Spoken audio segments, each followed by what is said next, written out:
ہم یہ کام کر لیں تو بڑی بات ہے. سورہ نساء کی آیت 103 کے مطابق نماز جمع کرنے کی نفی نہیں ہو جاتی. کوئی نفی نہیں ہوئی ہے.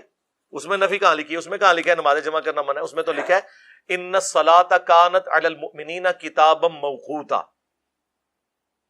میری یوٹیوب پہ ویڈیو دیکھ لیں نمازوں کے اوقات, تو وہ لکھا ہے کہ نماز مقررہ وقت پہ ہے.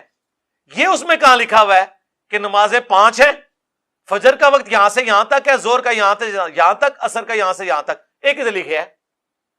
تو قرآن کے خلاف کیسے ہوگی؟ مقررہ وقت پہ فرض ہے. اور مقررہ وقت کس نے بتانا ہے آپ کو؟ امام حنیفہ نے یا نبی الاسلام نے؟ اور وہ بخاری مسلم میں ملے گا یا فضائل اعمال میں ملے گا؟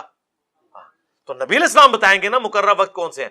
اور سب سے پہلے قرآن میں جو نماز کے اوقات ہیں وہ تو آئے 3 ہیں, 5 تو نہیں آئے. جی ہاں, فجر کا وقت الگ سے ذکر ہوا ہے, زور اثر کا ہوا ہے, مغرب عشاء کا. نماز کی ٹائمنگز جو قرآن میں آئی ہیں وہ تو 3 ہیں.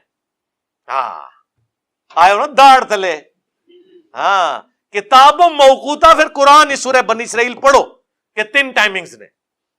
نہیں وہ حدیث میں بھی ہے. ہاں رکو ذرا, آ جاتے ہیں حدیث پہ بھی.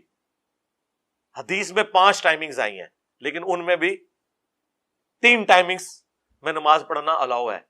فجر کو الگ پڑھنا, زور اثر کو اکٹھا کرنا, مغرب عشاء کو اکٹھا کرنا. صحیح مسلم میں اوپر تلے 10 احادیث ہیں, 1628 سے 1637 تک. آپ میری ویڈیو دیکھ لیں, نمازوں کے اوقات, نمازوں کو جمع کرنا, مسافر کی نماز, یہ ساری ویڈیوز ایک ایک حدیث ڈسپلے کی ہوئی ہے. لہذا مقررہ اوقات وہ ہیں جو رسول اللہ نے مقرر فرمایا ہے. اس سے بڑھ کے جو لوگ یہ نمازیں جمع کرنے کو نہیں مانتے وہ بھی حج کے موقع پر زور اثر کٹھی پڑھتے ہیں.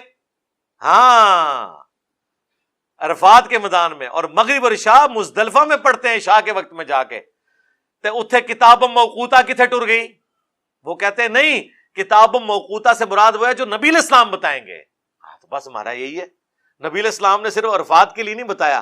ہاں مسلم میں 10 حدیثیں بغیر خوف کے, بغیر بارش کے, بغیر سفر کے مدینہ شریف میں زور اثر کو جمع کیا اور مغرب اور عشاء کو جمع کیا تاکہ امت کے لیے آسانی ہو جائے اور کوئی تنگی باقی نہ رہے. یہ 2 الفاظ ہیں.